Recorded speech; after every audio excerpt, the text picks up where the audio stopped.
Bonsoir à tous, bienvenue à ce flash d'information. Le président du Sénat a rencontré aujourd'hui à la permanence du Sénat d'Abidjan les membres de la Commission des affaires économiques et financières. Aoussouko Adiojano a présenté devant cette commission la gestion financière 2020 du Sénat au nom du bureau de l'institution. La commission qui dispose d'un mois pour produire un rapport conformément au règlement du Sénat a d'ores et déjà arrêté son calendrier interne du travail à cette fin. On en reparle ce soir à 20 h. L'initiative Cacao Côte d'Ivoire-Ghana se dote d'un siège à Accra.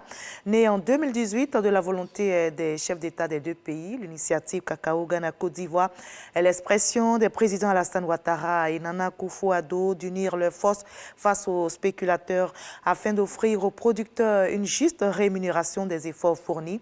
Les deux pays offrent plus de 60% du marché. L'autre centre d'intérêt de l'initiative est d'avoir un droit de regard sur les décisions prises afin qu'elles impactent positivement la bonne marche de la filière, donc la durabilité de la cacao-culture pour le bonheur de tous. Notons que le cacao, c'est environ 15% du PIB en Côte d'Ivoire. La fête des armées, on évoque à présent l'édition 2021 qui a démarré le 23 juillet dernier.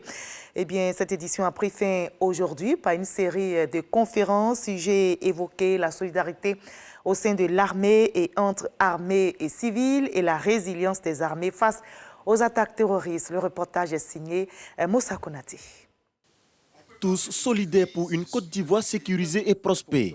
C'est le thème développé par Dr Jean-Jacques Konadji face aux forces de l'ordre et de défense. Le conférencier insiste sur la notion de solidarité au sein de l'armée et entre armée et civile. C'est une notion aussi qui fait partie de notre identité, je dirais, nationale. Par exemple, à travers notre devise « Union, discipline, travail », l'union c'est la solidarité, notre hymne national. Donc tout cela pour dire que la Côte d'Ivoire est un pays qui repose sur des fondements lourds. Aujourd'hui, on a une institution qui est l'armée, qui, en dépit des crises que nous avons connues, a pu remonter la pente pour atteindre la cohésion au sein de cette troupe. Une autre conférence animée par le général Assamoah Diézou sur la résilience des armées face au terrorisme. Ces deux conférences viennent ainsi clore les activités de la fête des armées, démarrée depuis le 23 juillet dernier. C'est pour nous un moment de réflexion. Il nous faut à un moment donné marquer un temps d'arrêt, voir les acquis, faire le bilan et puis voir les perspectives. Et je pense que ces deux conférences qui ont conclu, les activités menées au cours de cette édition vont nous permettre de capitaliser différents enseignements et aller vers l'avant, puisqu'aujourd'hui notre priorité numéro 1, c'est la lutte contre le terrorisme. Au-delà des moyens techniques, etc., les forces armées tirent leur force du soutien des populations. Nous avons besoin que les populations soient solidaires de nous pour nous permettre de faire face avec efficacité à cette menace terroriste. Ce jeudi 5 août marque la fin de la fête des armées. Les festivités ont été marquées par des dons aux populations de tous bords au nord du pays. Et le Tchad fait également face aux menaces terroristes. L'armée a été attaquée la nuit dernière par des éléments de Boko Haram dans la région du lac Tchad. Une attaque qui a causé d'énormes pertes. On parle pour l'heure d'une vingtaine de soldats tués et plusieurs autres portés disparus. L'armée tchadienne vient ici de subir la plus grosse attaque depuis la mort d'Idriss Déby en avril dernier. Des opérations de recherche ont été lancées et en même temps une contre-offensive selon l'état-major général des armées. En Tunis, le mouvement Ennahda était en conclave hier. La principale force de l'Assemblée nationale gelée depuis les mesures exceptionnelles prises par le président le 25 juillet dernier a publié un communiqué pour exprimer ses différentes positions. Ennahda y affirme comprendre la colère populaire, en particulier chez les jeunes.